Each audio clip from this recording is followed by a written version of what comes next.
মাগরিবের নামাজের পরে ছোট্ট একটি দোয়া 7 বার পাঠ করবেন। নবীজি বলেন 70টি বিপদ থেকে আল্লাহ পাক তাকে হেফাজত করবে, এবং এই 70টি বিপদের মধ্যে সবচেয়ে ছোট্ট বিপদ হলো আল্লাহ পাক তাকে দারিদ্রতা থেকে মুক্তি দান করবেন। আপনি কল্পনা করতে পারেন 70টি বিপদের মধ্যে যদি ছোট্ট বিপদ হয় দারিদ্রতা, তাহলে বড় বড় বিপদ কি হতে পারে। আমি এই হাদিসটা পড়ে অবাক হয়েছি। নবীজি সাল্লাল্লাহু আলাইহি ওয়াসাল্লাম বলেন, তিরমিজি শরীফের 3601 নম্বর হাদিসের মধ্যে আল্লাহ রাসূল সাল্লাল্লাহু আলাইহি ওয়াসাল্লাম বর্ণনা করেন, নবীজি সাল্লাল্লাহু আলাইহি ওয়াসাল্লাম বলেন 70টি বিপদ থেকে আল্লাহ পাক তাকে হেফাজত করবে, এবং সবচেয়ে ছোট্ট বিপদ হলো তার দারিদ্রতা।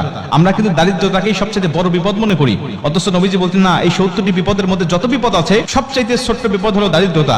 বাদ বাকি 69টি বিপদ কত বড় বড় হতে পারে একটু কল্পনা করেন আপনি।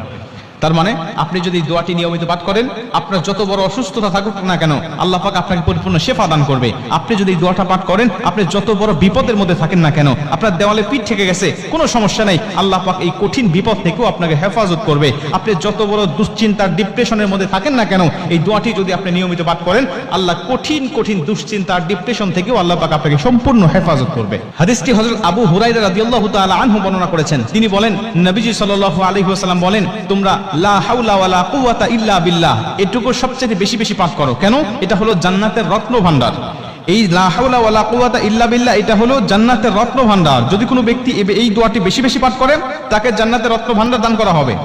কল্পনা করতে পারেন, জান্নাতের রত্ন ভান্ডারের মালিক যদি আপনি হয়ে যান, তাহলে দুনিয়াতে আপনার কিসের সমস্যা, কিসের দুঃখ, কিসের ব্যথা, কিসের বেদনা, আপনি তো দুনিয়ার জমিনে সবচেয়ে সুখময় শান্তিময় একজন মানুষ।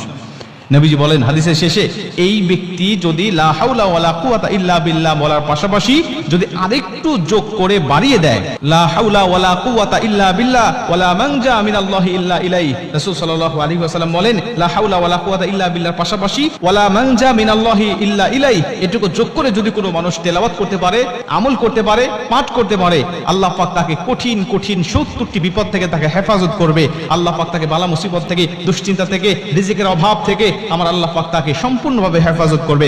আপনি যত বড় অসুস্থ হয়েছেন, ডাক্তারের কাছে ধর্ণা দিয়েছেন, কত চিকিৎসার জন্য আপনি হন্য হয়ে খুঁজতেছেন, কোনোভাবেই আপনার সুস্থতা মিলতেছে না, শেফা গ্রহণ করতে পারতেছেন না, আমি বলি আপনি ফজরের নামাজের পরে, মাগরিবের নামাজের পরে, অথবা 5 ওয়াক্ত নামাজের পরে যখনই সুযোগ হবে, যখনই মনে হবে, তখনই আপনি এই দোয়াটা পাঠ করতে থাকেন। একাধিকবার পড়েন, 5 বার, 7 বার, 10 বার, 100 বার পর্যন্ত আপনি তেলাওয়াত করতে থাকেন। ইনশাআল্লাহ আল্লাহর উপরে তাওয়াক্কুল রেখে যদি আপনি এই আমলটা করতে পারেন, আমার আল্লাহ অবশ্যই আপনাকে শেফা দান করবে। আমার আল্লাহ অবশ্যই আপনাকে সমস্ত বালা মুসিবত থেকে হেফাজত করবে। 70টি বিপদ থেকে আল্লাহ পাক আপনাকে